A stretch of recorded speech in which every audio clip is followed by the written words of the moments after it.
श्रीहरि संक्षिप्त पद्म पुराण उत्तरखंड फागुन मास की विजया एकादशी का महात्म्य।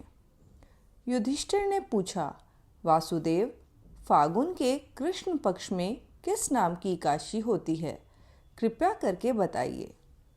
भगवान श्री कृष्ण बोले, युधिष्ठिर, एक बार नारद जी ने कमल के आसन पर विराजमान होने वाले ब्रह्मा जी से प्रश्न किया, सुरश्रेष्ठ, फागुन के कृष्ण पक्ष में जो विजया नाम की एकादशी होती है, कृपया उसके पुण्य का वर्णन कीजिए। ब्रह्मा जी ने कहा, नारद, सुनो, मैं एक उत्तम कथा सुनाता हूँ जो पापों का अपहरण करने वाली है। यह व्रत बहुत ही प्राचीन, पवित्र और पाप नाशक है। यह विजया नाम की एकादशी राजाओं को विजय प्रदान करती है, इसमें तनिक भी संदेह नहीं है। पूर्व काल की बात है। भगवान श्री रामचंद्र जी 14 वर्षों के लिए वन में गए और वहाँ पंचवटी में सीता जी तथा लक्ष्मण के साथ रहने लगे। वहाँ रहते समय रावण ने चपलतावश विजयात्मा श्री राम की तपस्विनी पत्नी सीता जी को हर लिया। उस दुख से श्री राम व्याकुल हो उठे। उस समय सीता जी की खोज करते हुए वे वन में घूमने लगे। कुछ दूर जाने पर उन्हें जटायु मिले, जिनकी आयु समाप्त हो चुकी थी। इसके बाद उन्होंने वन के भीतर कबंध नामक राक्षस का वध किया। फिर सुग्रीव के साथ उनकी मित्रता हुई। तत्पश्चात श्री राम के लिए वानरों की सेना एकत्रित हुई। हनुमान जी ने लंका के उद्यान में जाकर सीता जी का दर्शन किया और उन्हें श्री राम की चिन्ह स्वरूप मुद्रिका प्रदान की। यह उन्होंने महान पुरुषार्थ का काम किया था। वहाँ से लौटकर वे श्री रामचंद्र जी से मिले और लंका का सारा समाचार उनसे निवेदन किया। हनुमान जी की बात सुनकर श्री राम जी ने सुग्रीव की अनुमति ले लंका को प्रस्थान करने का विचार किया और समुद्र के किनारे पहुंचकर उन्होंने लक्ष्मण से कहा, सुमित्रा नंदन, किस पुण्य से इस समुद्र को पार किया जा सकता है? यह अत्यंत अगाध और भयंकर जल जंतुओं से भरा हुआ है। मुझे ऐसा कोई उपाय नहीं दिखाई देता जिससे इसको सुगमता से पार किया जा सके। लक्ष्मण जी बोले, महाराज, आप ही आदिदेव और पुराण पुरुष पुरुषोत्तम हैं। आपसे क्या छिपा है? यहाँ द्वीप के भीतर बगदालभ्य नामक मुनि रहते हैं। यहाँ से आधे योजन की दूरी पर उनका आश्रम है। रघुनंदन, उन प्राचीन मुनीश्वर के पास जाकर उन्हीं से इसका उपाय पूछिए। लक्ष्मण जी की यह अत्यंत सुंदर बात सुनकर श्री रामचंद्र जी महामुनि बगदालभ्य से मिलने के लिए गए। वहां पहुंचकर उन्होंने मस्तक झुकाकर मुनि को प्रणाम किया। मुनि उनको देखते ही पहचान गए कि ये पुराण पुरुषोत्तम श्री राम हैं, जो किसी कारणवश मानव शरीर में अवतीर्ण हुए हैं। उनके आने से महर्षि को बड़ी प्रसन्नता हुई। उन्होंने पूछा, श्री राम, आपका कैसे यहाँ आगमन हुआ है?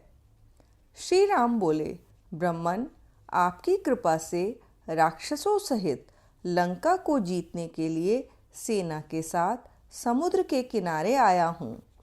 मुने, अब जिस प्रकार समुद्र पार किया जा सके वह उपाय बताइए।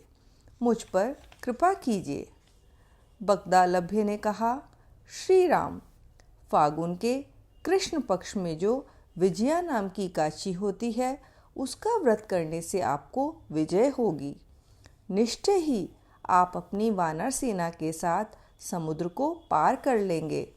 राजन, अब इस व्रत की फलदायक विधि सुनिए।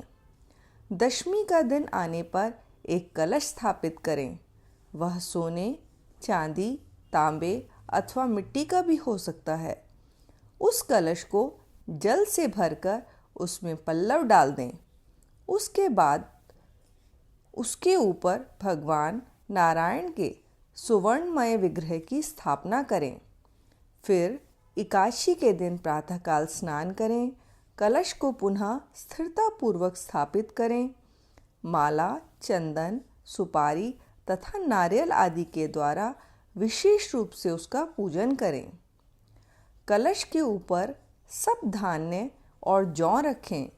गंध, धूप, दीप और भांति भांति के नैवेद्य से पूजन करें। कलश के सामने बैठकर ही वह सारा दिन उत्तम कथा, वार्ता आदि के द्वारा व्यतीत करें तथा रात में भी वहाँ जागरण करें। अखंड व्रत की सिद्धि के लिए घी का दीपक जलाएं। फिर द्वादशी के दिन सूर्योदय होने पर उस कलश को किसी जलाशय के समीप, नदी, झरने या पोखरे के तट पर ले जाकर स्थापित करें और उसकी विधिवत पूजा करके देव प्रतिमा सहित उस कलश को वेद वेत्ता ब्राह्मण के लिए दान कर दें। महाराज, कलश के साथ ही और भी बड़े बड़े दान देने चाहिए।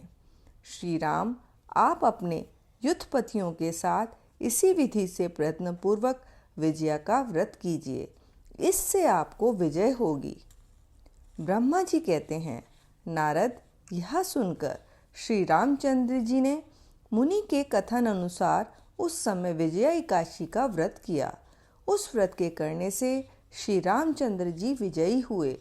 उन्होंने संग्राम में रावण को मारा, लंका पर विजय पाई और सीता जी को प्राप्त किया। बेटा, जो मनुष्य इस विधि से व्रत करते हैं उन्हें इस लोक में विजय प्राप्त होती है और उनका परलोक भी अक्षय बना रहता है। भगवान श्री कृष्ण कहते हैं, युधिष्ठिर, इस कारण विजया का व्रत करना चाहिए। इस प्रसंग को पढ़ने और सुनने से वाजपेयी यज्ञ का फल मिलता है। युधिष्ठिर ने कहा, श्री कृष्ण, मैंने विजया एकादशी का महात्म्य जो महान फल देने वाला है सुन लिया। इति। इस प्रकार संक्षिप्त पद्म पुराण के उत्तरखंड में फागुन मास की विजया एकादशी का महात्म्य नामक अध्याय संपूर्ण हुआ। हरि ओम तत्सत, हरि ओम तत्सत, हरि ओम तत्सत।